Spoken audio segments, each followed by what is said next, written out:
বাংলাদেশের চেয়ে চ্যাম্পিয়ন ট্রফিতে ভালো কিছু করবে আফগানিস্তান। আসর শুরুর আগেই এমন ভবিষ্যৎবাণী করেছিলেন জনপ্রিয় ক্রিকেট বিশ্লেষক রিকি পন্টিং। তখন অনেকে তার কথা উড়িয়ে দিলেও বাংলাদেশের সমর্থকরা তার কথার বিরোধিতা করেননি, কারণ টাইগার ক্রিকেটের সমর্থকরা জানত বাংলাদেশ কী বা করতে পারে।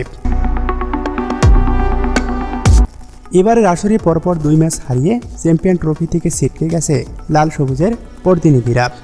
অপরদিকে প্রথম ম্যাচে দক্ষিণ আফ্রিকার কাছে হারলেও দ্বিতীয় ম্যাচে ঘুরে দাঁড়িয়েছে আফগানিস্তান।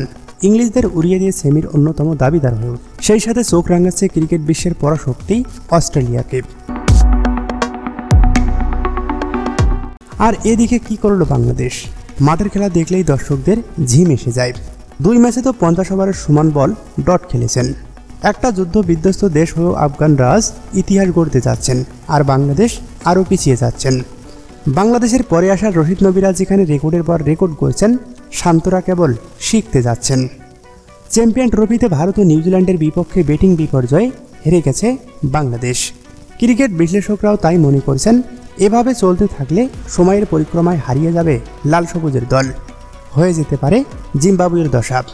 তাই এখনই সঠিক সময় সঠিক পদক্ষেপ নেওয়ার, পাইপলাইনকে শক্তিশালী করার, নয়তো এর কঠিন খেসারত দিতে হবে বাংলাদেশ ক্রিকেট বোর্ডকে।